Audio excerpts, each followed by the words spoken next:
yeah, my friends that I did know before I became Pinky, they don't respect those friends because they feel like, oh, they just your fans or they just want to be around you for this. And it's like, you don't even know these people. You never even been around them. You never met them. You're just making that assumption because you don't know. Yeah. You like, or they might feel like, damn, I can't stand when we somewhere and your friends ask for a picture. It's so annoying. And I'll be like, okay, but I can't help that. Like, or if we get into a conversation, they might be like, oh, I ain't one of your fans. You know, I'm not finna just be, you know what I'm saying, just going along with anything and just moving to anybody's groove. I do my own thing and this and that. And it's like, okay, at the end of the day, that's how you feel. You keep making these comments, but what are you really feeling? What's going on? You know what I'm saying? So I don't know. And it hurts too. It really does hurt too that they would feel that way. Because I go through it too. Like I gave friends and family members large excess amounts of money and done things for them. And I just got back from Italy. I was gone for like 2-3 weeks. You didn't even hit me up on Facebook anywhere to be like, oh hey, how you doing? Are you okay? Did your plane come in okay? And I come back home to Seattle and it's like, okay, I gave you all this money. I'm helping you because that's just my love for you. It's not about the money with me. I'll throw all this money out and wouldn't care because that doesn't make sense. But see, this is the thing that I learned though. I don't take back nothing I did for anybody because I never done anything for anybody and expected anything back. The only thing I ever expected is for them to do better for themselves with whatever I gave them. Yeah. You know what I'm saying? Mm-hmm.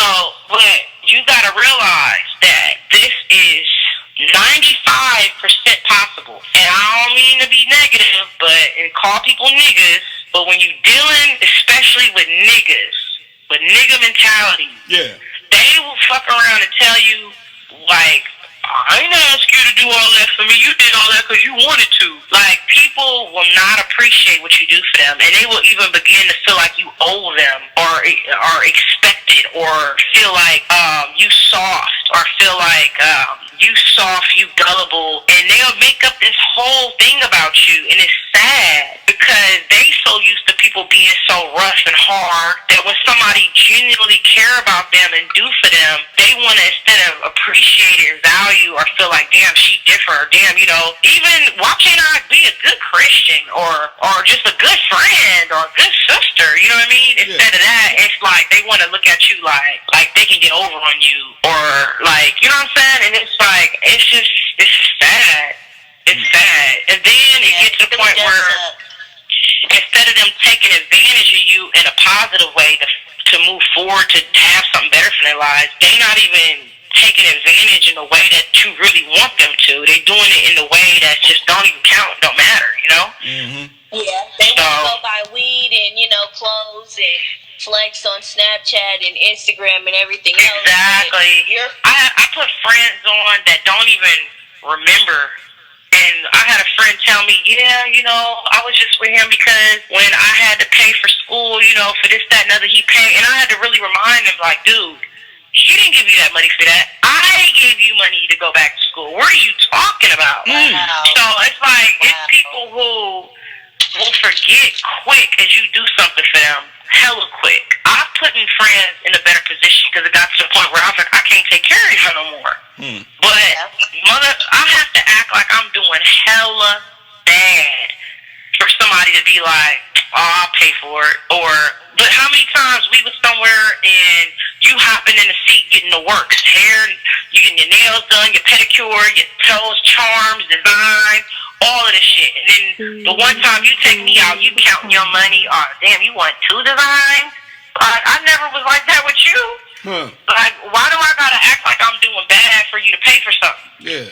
Like, that don't make sense. You doing good now. You got a good job. I don't help you out. You got a really, really good job. You making all this money. You're not paying no bills, really, or whatever the situation might be. You know what I'm saying? So it's kind of like, you'll find that out. Like, motherfuckers, when they doing good, they not going to be like, oh, let me take you out to the movies.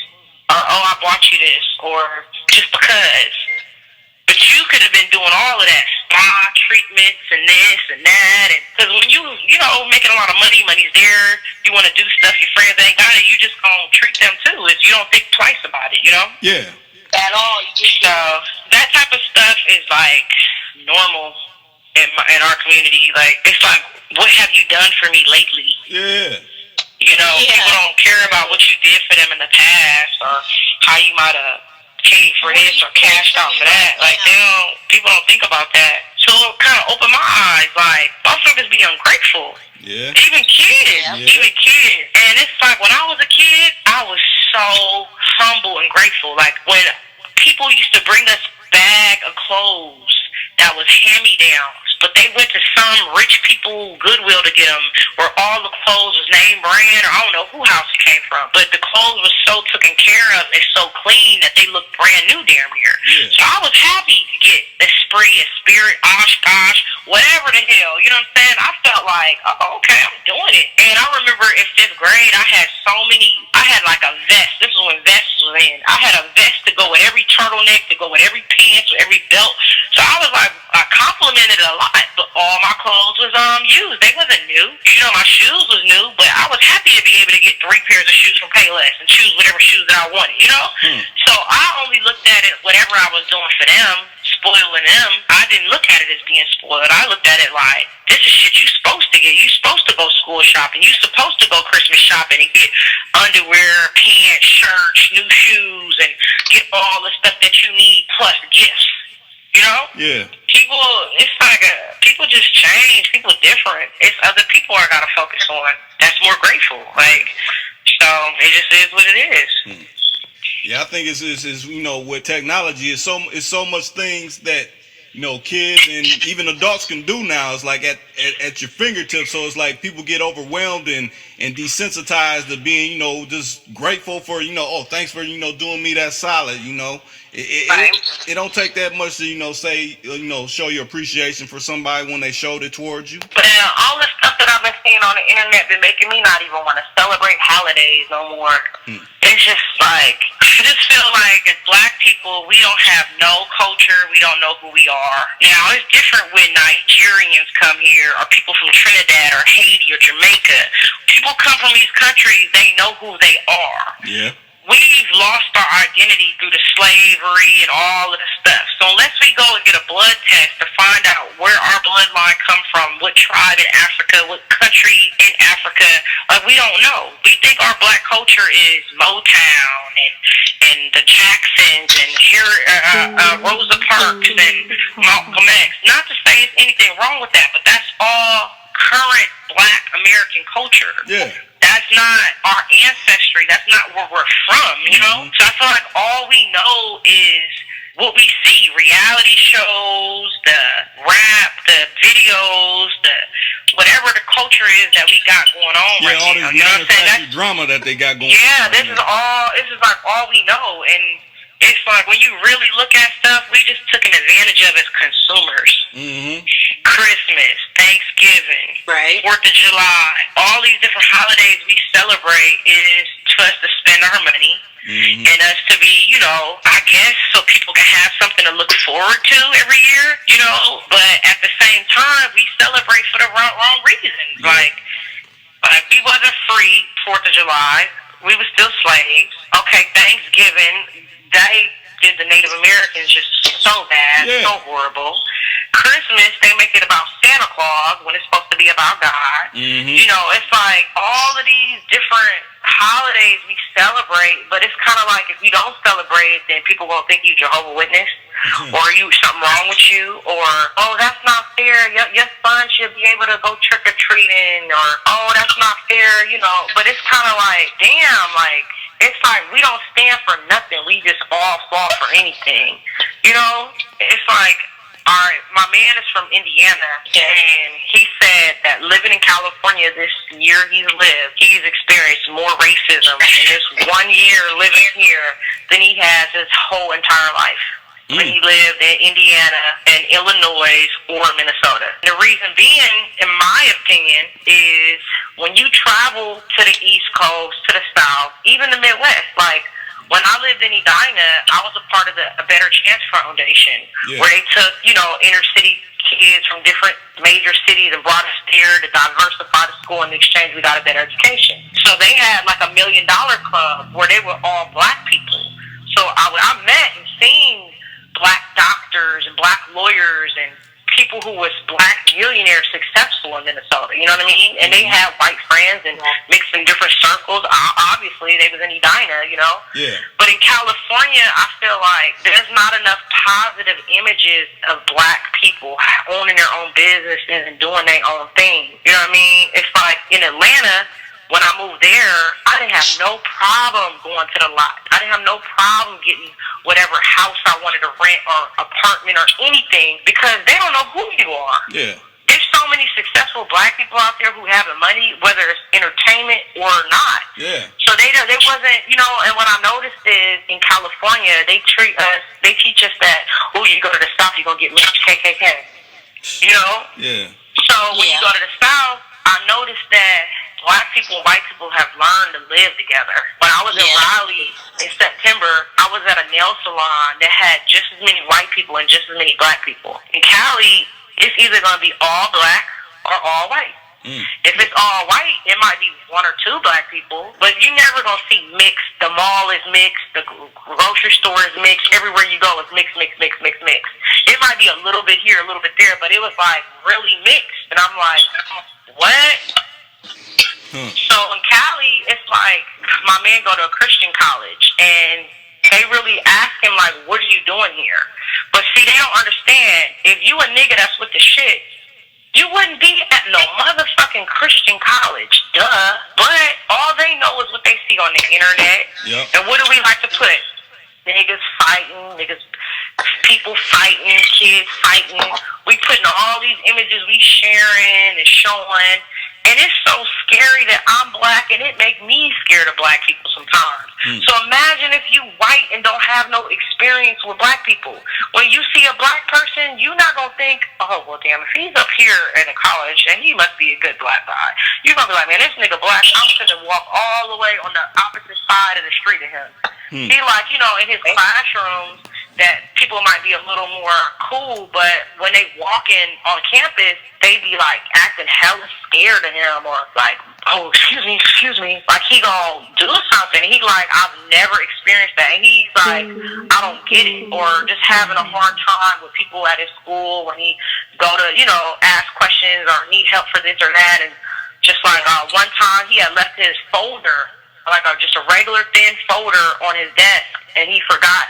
He left his backpack in the library, so he runs back to go to the library to get his backpack. But at the library, they know he'd be in there all the time, so the backpack wasn't a problem. So he come back to the classroom and the folder's gone. So he asked the teacher where the folder was, and she's like, well, we didn't know who it was, so we called the campus security. What? Like, okay, you called the campus security to get a folder. So he's like, all right, where's the campus, security office? So he goes, and I guess they also have the lost and found there. So it's normal. You call the campus security to take stuff that's supposed to be for lost and found, I guess. I never heard of that, but okay. So he said that he was, the door was locked, so he's like banging on the door because he had his birth certificate inside of the folder, and this is like, you know, information he don't want to lose. So he's banging on the door, and a woman comes to the door and says, like, we're closed, but she don't open it up. And he's like yelling through the glass, like, I need my folder. Like, it's some really important information in there. I really need it. So she's like, you know, dressed her and wait a minute. So she go get one of the campus security guards. So they come out, and he was saying how, man, you don't understand. They was really mad that I was banging on the door. He was like, I wasn't trying to bang like that. But since it was closed and it was locked, I was just trying to see because I guess, he wanted his stuff back. Yeah. So the guy, he's like, you know, you banging on the door hard and we're closed. And he's like, oh, I'm sorry. You know, I didn't realize, you know, what the sign said. They just told me to come here and that my folder was here. And I really, you know, I got some personal information in there. I really need it back. I really, really need it back because it was going to be the weekend. You know, he needed it for whatever he needed it for. So he's like, yeah, but why are you banging? He just kept bringing up the fact that he banged on the door. So he just was like, okay, I'm sorry for banging on the door, but can I please have my folder back? And he's like, well, we don't have to give you the folder. We're closed right now, and we really don't appreciate you banging on the window. And he just kept bringing it up. So in that moment, he said, what if he would have had a nigga moment? What if he would have been like, man, fuck fuck what you talking about. Give me my motherfucking folder. Damn, why you keep talking about me banging on the door? I apologize. I said it was closed. I didn't know it was closed. Can I have my fucking folder? Yeah. That's all it would have took. He didn't even have to say that many things. Fucks. He could have just said fuck one time. You know what I'm saying? And at this time, it was just crazy news about people getting shot by police. So I'm just like, damn. He said that he felt like if he would have egged it on even more, that they damn near would have jumped on him. Yeah. So he said he took a breath, calmed down, because he felt like he was going to get excited. So he had to, stop himself, even though he hadn't been excited. That he just was like, he said it again, calmer and slower. And then finally, the guy walked back with the woman and another couple security guards, and they all huddled together and talked about it. And then went and got his folder to give to him. Like, what is there to talk about? And he just felt like, damn, if I was a white kid or somebody else, y'all would have just been on some, okay, well, here you go. And that would have been it. Yeah. But he was just like, damn, what if I would have, said the wrong thing and they would have thought I was being aggressive and they would have jumped on me, cuffed me, had my head to the ground, called the police. And then it could be just like, he got a gun. Boom, you shot. Yeah. So it's kind of like, it worried me. Like, I was every time I kept seeing stuff in the news, every time he left the house, I was scared that anything could happen. I would always be like, you got your wallet on you? Because a lot of times he would forget his wallet. I'd be like, make sure you got your wallet on. You got to have ID, because that can be a reason. You know what I'm saying? Or anything. So I'm like, damn, white people always talking this shit on the internet about, boo-hoo, you guys are always tripping, or da-da-da-da. Yeah. But they don't really know the fear of how a situation can escalate. Something as small as him, he just forgot his backpack, ran to get it, come back, his folder's gone. He goes, so what you gonna say? Well, he shouldn't have been banging on the door if he would have got shot. Yeah. Or beat up by the police. That's what you gonna say?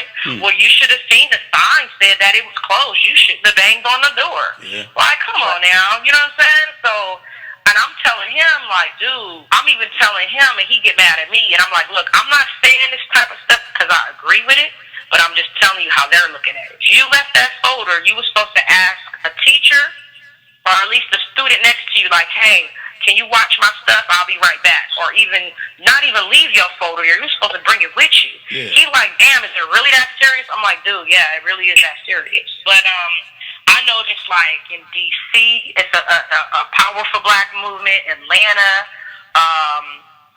even when I went to Little Rock, Arkansas, it was a woman who had a nice hair salon and so it's like when I travel, it's not to say they don't have that in Cali, but I feel like the positive stuff that black people are doing aren't shown a lot. Yeah. So it's like all they know is the thug shit or the gangbanger shit or the fact that, where I'm from in Oakland is always on the top 5 or top 3 murdered capital. You know what I mean? Mm-hmm. Like, it's like all they see is this negativity. Like, it's just crazy. I was gonna say, Pinky, both of my recorders, because I usually carry a backup in case one die out. But they both on the red light. And I don't want to cut none of this off with you. Oh yeah, it's cool. Cause we almost booked about 3 hours, so they're gonna have a lot of good content. Like, damn. They're gonna love it. Like, we ain't never heard Pinky speak on the real, Because they don't ask her. Yeah, they don't ask her really questions like that. They care to know. Yeah. Like, I asked to see how she's doing. How are you? How was your day like? How does your family feel about the things you do? How do you feel about it? Would you take anything back? Like, you have to ask these type of things. I would want somebody to ask me that, not just about, how's porn or this and that. Like, or what you feel about the rumors that somebody's saying about you and all that kind of shit. I mean, yeah. Come on. That's not cool. That's all like, how would she feel about it, She does have feelings and emotions, too. She's not a fucking robot. Yeah. That's what I don't get about people either. Like, she's human. She has feelings like you. She goes to sleep like you. She has to die one day just like you. That's why I don't see how you can treat somebody some type of way for their walk of life or what experiences and problem they've been through. We've all been through different things at different levels, too. Mm-hmm. So I just hold a different respect with her because we try to have conversations or talk to certain people about certain things and, just making sure she's good and, her business and everything she has going on that, Like I asked her, was it worth it? She's like, no, I would take things back. You don't hear people say stuff like that. Let's draw a conclusion so I can turn these recorders off, and then we can just keep talking off the recorder. We done had Pinky on. It's been a pleasure you being on Too Cool to Kind. Soon as I get it all edited, I'll send you a link to it. Matter of fact, send all the links that people can get at you at where they can find you. Well, my hardcore website is still the same, pinkyxxx.com. My official personal community and fan club, where you can get exclusive merchandise, Skype shows, phone, text, custom videos, is connectpal.com/pinky. And you can always email me at ilovepinkyxxx@gmail.com. But that is not for fan mail, that is for business. Okay. And not the business of hooking up with you one-on-one. Oh, yeah, no. I just had to throw it out there because somebody might not heard that part in the interview.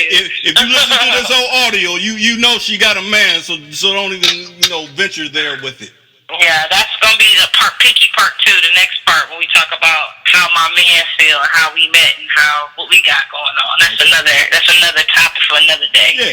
You wanna add anything, Williams? Yeah, I wanted to say it was a pleasure doing an interview with her because I always wanted to talk to her. It was nice meeting you too. You seem like somebody I would want to keep in contact with.